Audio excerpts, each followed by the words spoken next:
ഇതൊക്കെ റിപ്പോർട്ട് ചെയ്ത് പേരെല്ലാം കട്ട് ചെയ്തു. അപ്പോൾ സുഹൃത്തുക്കളെ, പുതിയൊരു വ്ളോഗിലേക്ക് എല്ലാവർക്കും സ്വാഗതം. അടുക്കളയിൽ നിന്നും ആരാമത്തിലേക്കാണ്. പറയാനുള്ളതെല്ലാം വിശദമായിട്ട് പറഞ്ഞു പോകണം കേട്ടോ, ഒന്നും വിട്ടുപോകും. നമ്മുടെ കേരളത്തിലെ ഇപ്പോൾ പൊതുവേ അടിനം എല്ലാ വീടുകളിലും അമ്മമാരായാലും ചേട്ടന്മാരായാലും എല്ലാവർക്കും ഇഷ്ടപ്പെട്ട് വരുന്ന ഒരു പ്ലാന്റാണ്. പണ്ടൊന്നും ഇത്രയും ഇല്ലായിരുന്നു കേട്ടോ, ഇപ്പോഴാണ് ഇഷ്ടംപോലുണ്ട്. നഴ്സറിയിലൊക്കെ ആണെങ്കിൽ വെറൈറ്റി കളറിലുള്ള ബഡ് ചെയ്തിട്ട് വെച്ചിട്ടുള്ള ഒരുപാട് അടിനിയം ഉണ്ട്. ഇവിടെ നമ്മുടെ വീട്ടിലാണെങ്കിൽ ഏതാണ്ട് സിംഗിൾ പെറ്റലുണ്ട്, പിന്നെ ഡബിൾ പെറ്റലുണ്ട്, മൾട്ടി പെറ്റൽ. ഇതാണ് മൾട്ടി പെറ്റൽ. ഒരുപാട് ഇതിലുള്ള ഇത് വിരിയാൻ തന്നെ ഒരുപാട് താമസമുണ്ട്. നല്ല ഇതളാണ് കണ്ടോ, ഇഷ്ടംപോലെ റോസിനെക്കാട്ടിലും ഇഷ്ടംപോലെ ഉള്ളതാണ്. ഇതാണെങ്കിൽ അതുപോലെ ഒരുപാട് വെറൈറ്റിയാണ്. പക്ഷേ എല്ലാവരുടെയും ഒരു സംശയം എന്താണെന്ന് വെച്ചാൽ, ഈ കോഡക്സ് കമ്പ് കുത്തി കിളിപ്പിച്ചാൽ കോഡക്സ് വലുതാവുമോ ഇല്ലയോ എന്നുള്ളതാണ്. ഇതൊക്കെ നോർമലി ഉള്ള ചെടികളാണ്.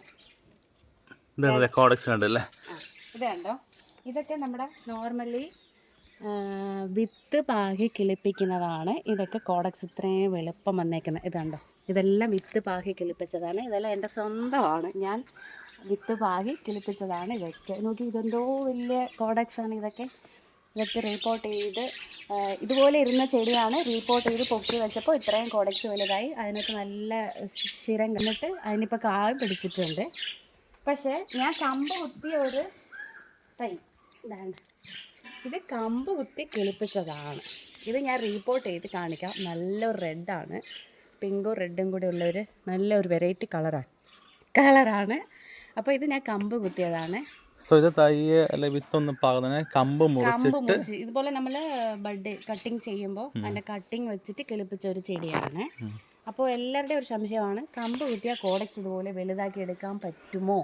സാധ്യത വളരെ കുറവല്ലേ? കുറവാണ്. അതാണ്ട് ഇത് ഞാൻ അതുപോലെ കമ്പ് കുത്തി കിളിപ്പിച്ചിട്ട് അതിൻ്റെ കോഡക്സ് വലുതാക്കിയതാണ്. കണ്ടോ, ഇതിനി റിപ്പോർട്ട് ചെയ്യാൻ ആയി. അടുത്ത നെക്സ്റ്റ് അതായത് ഇവിടം വരെ ഉള്ളൂ. ഇപ്പം നമ്മൾ കമ്പ് മുറിച്ചിട്ട് നട്ട ഭാഗമാണ് ഇത് തറയിൽ. പിന്നെ ഇത്രയും വരുന്നപ്പോൾ ചെടിച്ചട്ടി ചെറുതായതുകൊണ്ട് അങ്ങനെ വെച്ചു നമ്മൾ.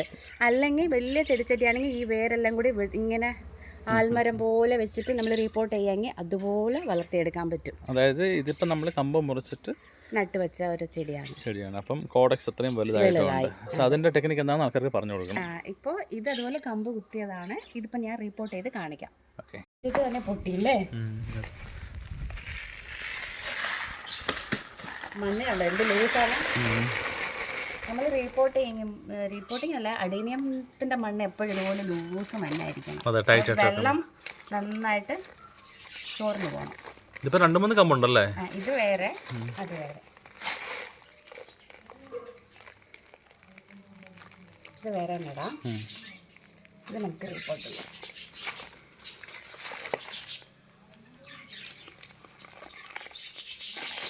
ആഹാ, നോക്ക്, ഇത് കമ്പ് കുത്തി കിളിപ്പിച്ചതാ. കണ്ടാൽ തന്നെ അറിയാം കമ്പിൻ്റെ.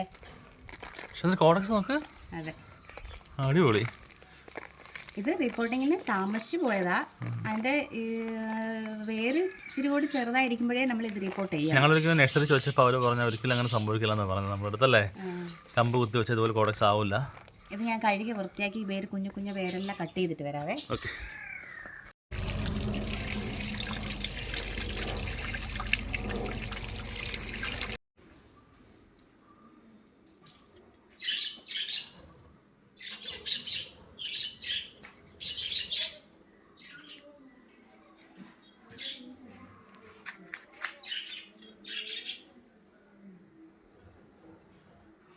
വേരെല്ലാം കട്ട് ചെയ്തു. ഇത്രയും കോഡക്സ് ഉണ്ടാവുമെന്ന് ഞാൻ പോലും പ്രതീക്ഷിച്ചില്ല. ഇതാണ് കമ്പ്. നന്നായിട്ട് അറിയാമല്ലോ കമ്പ് മുറിച്ചത്. പിന്നെ ഈ മണ്ണിൻ്റെ കൂടെ തന്നെ ഇത് നല്ല ചരലും മണ്ണെല്ലാം കൂടി, അതിൻ്റെ കൂടെ ചാണകവും മണ്ണും കൂടി മിക്സ് ചെയ്ത് കുറച്ചിടാം. ഗ്ലൗസ് ഉപയോഗിക്കണമെന്ന് പലരും പറഞ്ഞു കേട്ടോ, നീ കേൾക്കണില്ല. ക്ഷീണിച്ച് പോയതുകൊണ്ടായിരിക്കും. പിന്നെ ഇതിനിപ്പോൾ തൽക്കാലം ഈ പോട്ട് മതി. ഇതിനകത്ത് നമ്മൾ കുറച്ച് തൊണ്ട് കഷ്ണം ഇടാം. തൊണ്ട് കഷ്ണം തന്നെ ഇടണമെന്നില്ല, ചിലർ ഓടിൻ്റെ കഷ്ണം ഇഷ്ടികയുടെ കഷ്ണമൊക്കെ ഇടാം. ഞാൻ സാധാരണ തൊണ്ട് കഷ്ണം ഇടാറുണ്ട്. ഇത് തൊണ്ട് കഷ്ണം ഇടുമ്പോൾ വെള്ളം കെട്ടി നിൽക്കുമെന്നാണ് പറയുന്നത്. പക്ഷെ എനിക്കിതുവരെ വലിയ കുഴപ്പമൊന്നും സംഭവിച്ചില്ല. ഇത് കുറച്ച് മണൽ അതിൻ്റെ മുകളിൽ ചാരൽ പോലത്തെ. അപ്പോൾ എന്തായാലും കുഴപ്പമാവത്തേ ഇല്ല.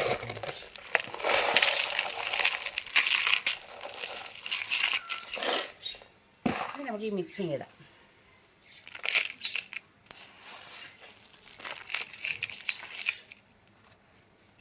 ഇപ്പോൾ ഇത്രയും മണ്ണിനകത്തായിരുന്നു, നമ്മളിനി ഇത് മാത്രമേ മണ്ണിനകത്ത് വെക്കുന്നുള്ളൂ. അതാണ് ഇതിൻ്റെ കോഡക്സ് വീണ്ടും വലുതാക്കാൻ കാരണം ഈ ഒരു ചെടിയുടെ അഴക് തന്നെ വെക്കുന്നുള്ളൂ.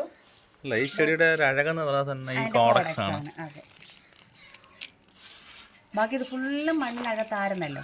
നമ്മളിത് ചെടിയുടെ വളർച്ച അനുസരിച്ച് 6 മാസം 8 മാസം 1 വർഷം അങ്ങനെ അതിന്റെ വളർച്ച അനുസരിച്ച് നമുക്ക് റിപ്പോർട്ട് ചെയ്ത് കൊടുത്തുകൊണ്ടിരിക്കാമെങ്കിൽ നല്ലപോലെ അതിന്റെ കോഡക്സ്. ഇതിപ്പം ഏകദേശം കറക്റ്റ് സമയം പറഞ്ഞു. നമ്മളിത് കമ്പ് മുറിച്ച് വെച്ചതിന് ശേഷം ഈ ഒരു പരുവത്തിലാവാൻ എത്ര സമയം എടുത്തിട്ടുണ്ടാവും? ഒരു 8 മാസം.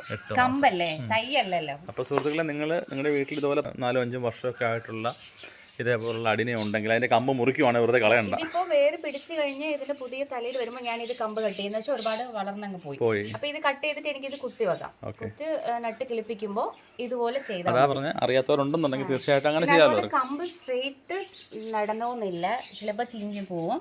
ഞാനാണെങ്കിൽ എന്തെങ്കിലും ബോർഡ് കഷ്ണോ ടൈലിന്റെ പീസ് അല്ലെങ്കിൽ വാട്ടർ ബോട്ടിലിന്റെ മരുന്നുണ്ടല്ലോ സാഫ്. പക്ഷെ അതിനെക്കാട്ടിലും നമ്മൾ ഇതിന്റെ അടിയിൽ എന്തെങ്കിലും ഒരു ടൈൽ പീസോ ഒരു എന്തെങ്കിലും കല്ല് അങ്ങനെ വെച്ചിട്ട് അതിൻ്റെ മുകളിൽ വെച്ചിട്ട് റിപ്പോർട്ട് ചെയ്യുമെങ്കിൽ പെട്ടെന്ന് വേര് പിടിച്ച് കിളിക്കും, തണ്ട് കേടായി പോകത്തില്ല. അതുകൊണ്ട് ഇത്രയേ ഉള്ള സംഭവം. ഇതിന് ചെറുതായിട്ടൊന്ന് നനച്ച് കൊടുത്തിട്ട് ഇത് ഒരു പക്ഷേ ബാലൻസ് ചെയ്ത് നിൽക്കുന്നില്ലെങ്കിൽ നമുക്ക് ഇവിടെ കുറച്ച് കല്ല് വെച്ച് കൊടുക്കാം. കല്ല് വെച്ചിട്ട് വേര് അടിയിലത്തെ വേര് പിടിച്ചതിന് ശേഷം ആ കല്ലങ്ങ് മാറ്റി കൊടുക്കാം.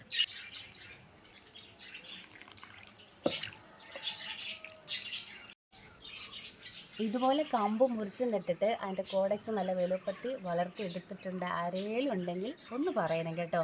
ഇങ്ങനെയാണോ ചെയ്ത് അതിൽ നിന്ന് വേറെ എന്തെങ്കിലും മെത്തേഡ് ഉണ്ടോ എന്നും കൂടി പറയണം. അപ്പം ടാറ്റ.